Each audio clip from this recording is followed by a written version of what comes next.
Hi everyone at hashtag B1 Less News, hashtag CDC Whistleblower for all our old timers that have been there since August, which is the reason why people are starting to see the vaccine references.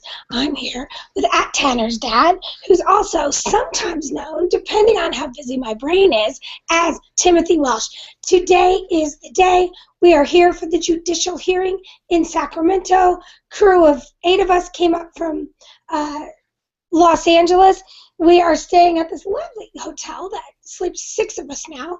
Now that we're going to be babysitting representatives on a regular basis, we're so excited that we know where to stay, what their phone number is, where their offices are. We are here to perma babysit our representatives, and today is just one more day. We'll be back next week, and that's when they'll really realize we're serious. Next week, for everyone between now and Tuesday of next week, is some of the most important phone calls we're ever going to make.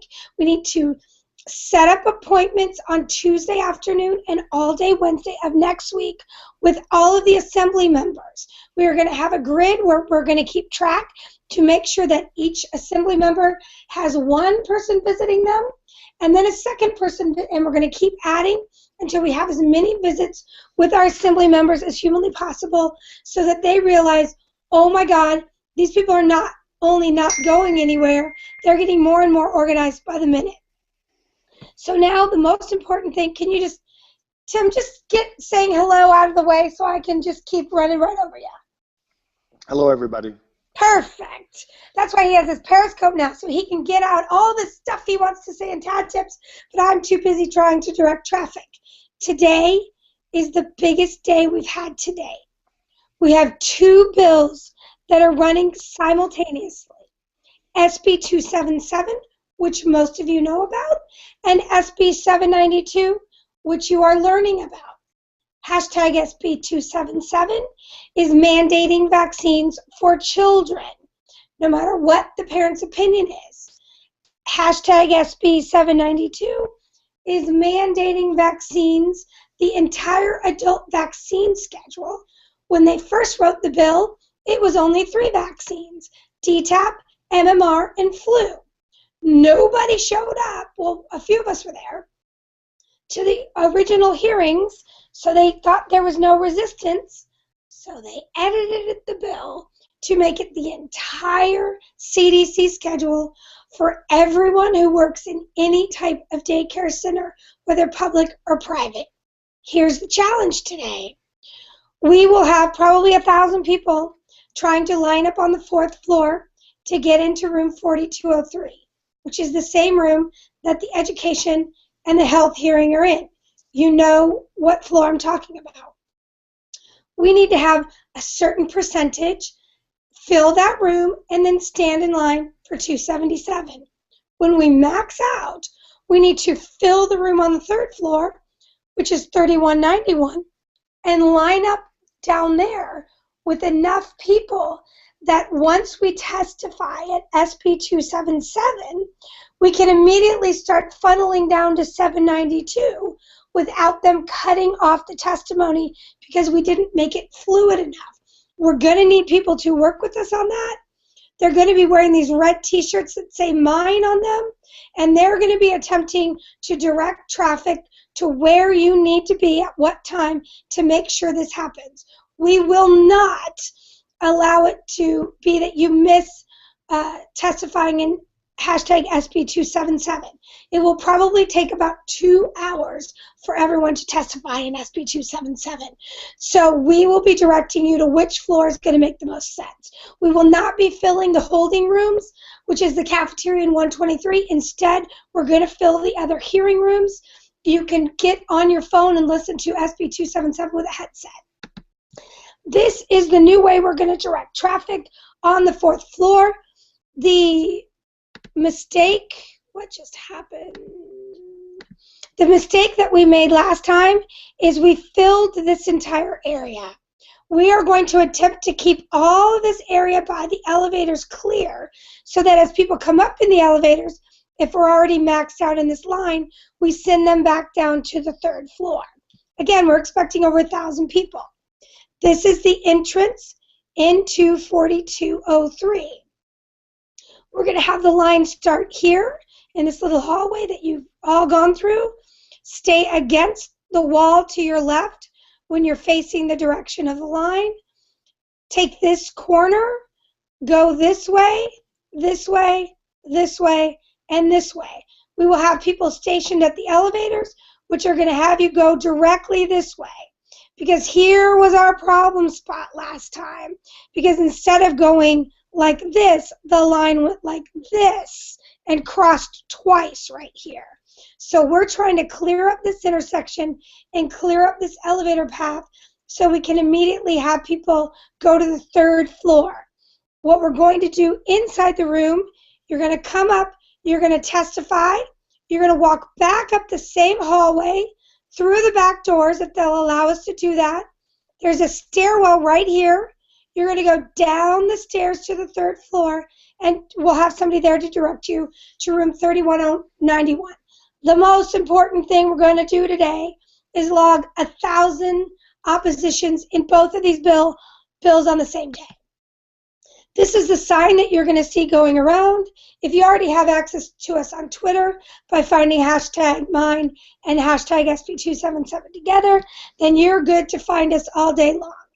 SB277.org is the leadership website that we're going to start putting some more daily information there for people. There's a California Coalition for Vaccine Choice. Terry Rourke is involved in both of these, and I'm going to help her make sure we keep up to date on those. And then the site that we created for all the backup data is b1less.com and the hashtag b1less. So this is the picture that you're going to see. We need your help keeping the hall clear, staying up against the left wall, staying out from in front of the doors, being quiet. They don't mind the kids. It's the roar of the parents they mind. And again, where you're from, your name, and your position on the bill. If people start saying other stuff, they will shut us down and 1,000 people won't get to testify. This is all what this is going to come down to. I don't think SB 277 will pass. If for some crazy reason it passes, this is what you all need to remember. That all of the laws that we could possibly need to be on our side are on our side. So the state of California will be forced to take through the judicial system at a huge cost to the state of California all of the lawsuits that are brought against this. One thing that we just learned yesterday, if SB 277 were to pass, do not voluntarily remove your child from school, but force them to take you all the way through the process. This makes the IEP process something we do not, I repeat, do not want to touch the IEP process right now. We will have more on that later. Oh, Tim, talk to us quickly about this. I did a Periscope this morning, and I was going through, I thought the best way to give a testimony to what I could do for Tanner was go back and read a headline which was in a newspaper a couple years ago. That was, his last words were, "My name is Tanner, my name is Tanner." And the article, and then I reviewed some of the pictures that he was able to do before regression. And this was actually the last picture I picked up where Tanner was giving Elmo a hug, and that's something that he couldn't do today. So I thought that was a good testimony given the Elmo PSA that's out there right now, forcing the kids to have vaccines with no consequences, according to the Surgeon General, which we know is not true with the thousands of people that are going to show up today. So my hearts and prayers are with everybody today. Well, and also, did you notice that it's a puzzle? It's an Elmo puzzle. It's a puzzle. That he was able to operate, yeah. No, but I mean, autism, it's all puzzle. What a photo. I mean, that photo's amazing. So let's just, I'm going to play a quick bit of this Elmo video, and then I'm going to make it tinyurl.com/ElmoVaxInjury. So we'll play this.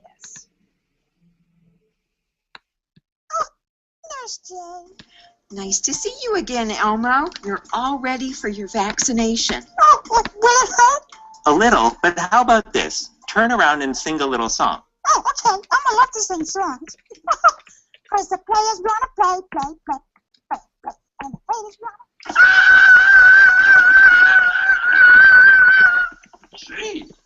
wrong with Elmo? I don't know, but let's go find out. Yeah, let's go. I hear the sirens here.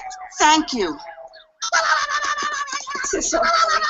Receive health insurance? What do we do now? I know. I'll take a little walk in the park. Walk in the park.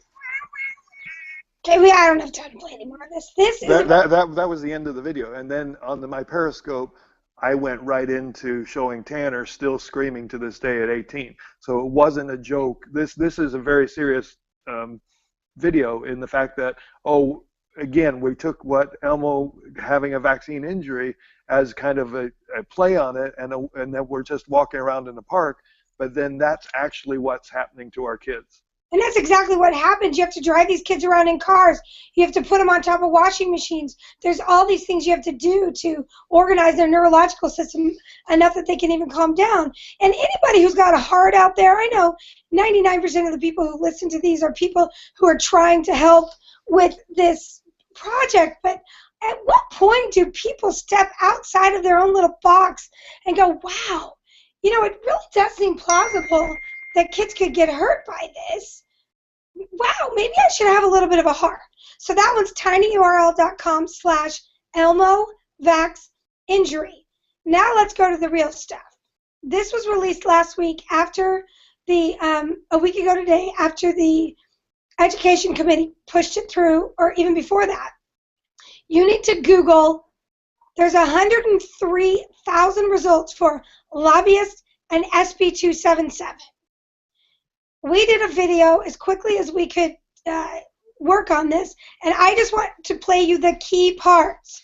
For anybody who testified their opposition at the hearing for education, there are legal forms to be filled out to complain about this that happened. So I'm going to play this. If I were you, I would not take a vote today. I would try to get answers to all the questions that have been raised and get answers back to every member that have raised these questions, that we could do a vote early next week.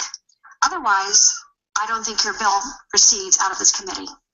Which it wouldn't have. Wow. So, Watch closely. I'm going to count to 5. Watch right here in this And I don't see it. This is Ben Allen and this is Dr. Pam, our elected representative. It's your pleasure.